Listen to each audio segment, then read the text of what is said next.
Assalamualaikum warahmatullahi wabarakatuh. Bersama saya Nur Kholis, kelanjutan tutorial Django berbahasa Indonesia. Nah, sekarang kita masuk ke sublime text kita dulu. Jadi project kita yang kemarin kita buat project. Nah, kita kan kemarin buat Django admin start project, baru nama projectnya. Nah, sekarang setelah kita udah punya project, kita akan buat apps.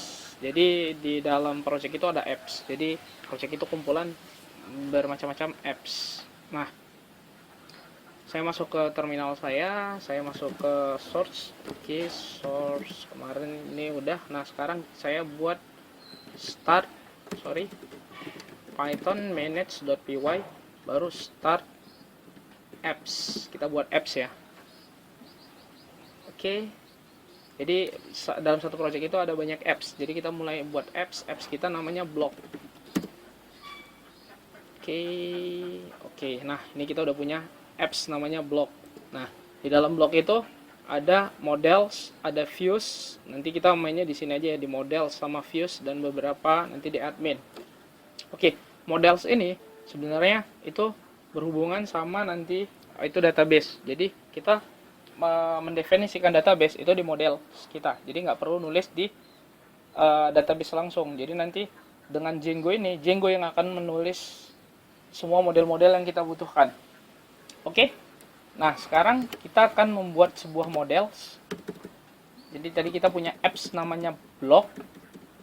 Kita punya apps namanya blog. Blog itu punya beberapa model.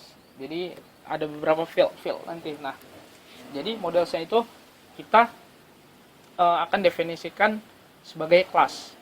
Oke.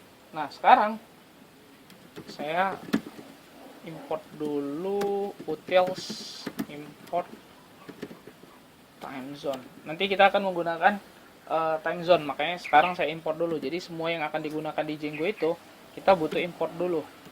Oke. Nah, sekarang saya akan buat sebuah model namanya post. Jadi post ini itu sebuah model namanya post models.model.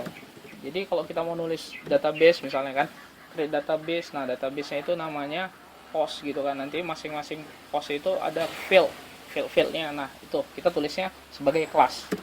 Oke, pertama kita akan punya author ya. Kalau misalnya di blog itu kan ada authornya. Nah, kita buat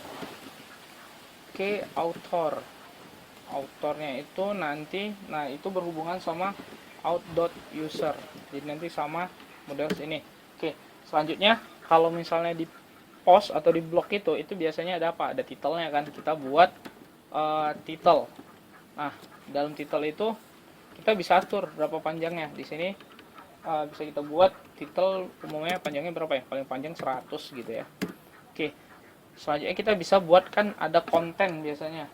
Jadi ada konten text. Oke. Itu kontennya itu, nah ini. Setelah itu biasa ada title, konten, lalu ada tanggal dibuatnya. Oke, nama itu apa ya? Create date ya, kita buat create date. Oke. Nah, sekarang kita akan menggunakan time zone ini. Jadi di create date itu defaultnya itu time zone now. Jadi tanggal pembuatannya itu sekarang. Oke, lalu date time, lalu publish date. Biasa tanggal publishnya itu kita kan buatnya bebas gitu, sesuai keinginan kita lah nantinya gitu. Oke. Nah, setelah itu kita buat ini boleh kosong karena nanti kan kita isi sesuai keinginan kita, lalu null true. Oke, setelah publish date. Nah, sekarang kita buat sebuah fungsi nanti dia kapan dipublishnya. Ya kan, publish self itu dibuat publishnya itu kapan, self publish date sama dengan, jadi dia akan berhubungan sama di sini. Kalau kita panggil fungsi publish, nanti dia akan mengisi publish date-nya. Time zone now. Oke. Nah, sekarang itu di model itu masih belum ada representasi objeknya. Nah, kita akan buat representasi objeknya itu menggunakan fungsi def. Jadi kalau di Python itu, nah ini Unicode self. Oke.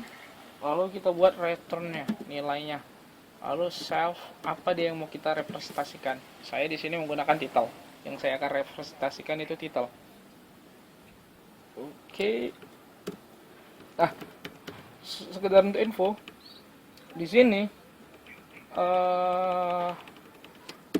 kalau di Python 2 itu pakai def Unicode, kalau misalnya di Python 3 itu bisa pakai def str self. Jadi kalau misalnya kalian gunain Python 3 nanti, nah seperti ini. Jadi kalau misalnya di Python 2 kalian pakai Unicode. Nah, karena saya gunain Python 2, saya akan hapus ini yang penggunaan di Python 3. Oke, next selanjutnya itu kita migrasi. Oke, kita migrasi data yang kita buat ini, kita migrasi Python manage.py make migration. Oke, kita migrasi. Oh, no change detect, seharusnya ada. Kenapa dia nggak bisa? Kenapa dia nggak ada perubahannya? Sedangkan kita udah tulis database. Nah, biasanya kesalahannya itu di sini. Kita balik ke source. Jadi apps yang kita buat itu selalu definisikan di sini. Jadi kalau enggak, dia segala perubahan itu nanti nggak kebaca. Nah, di sini apps yang kita buat itu apa namanya? Blok kan? Oke. Lalu kita migrasi, coba Python manage.py make migration. Oke, ada ya create model. Lalu setelah di migration itu kita migrate. Jadi kita tulis ulang perubahan. Nah, perubahan yang terjadi migrate.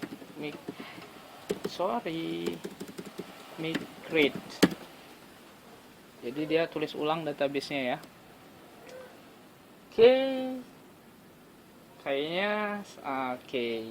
Jadi migrate, jadi ini dia buat database yang kita jadikan model tadi. Nah, ditulis sama dia. Jadi di blok ini ada file migration. Jadi nah ini database yang kita buat. Auto create primary key true. Oke. Jadi semuanya ada di sini. Jadi file yang kita buat itu ada di migration. Oke. Terus saksikan terus tutorial berseri yang saya buat. Sampai di sini dulu. Assalamualaikum warahmatullahi wabarakatuh.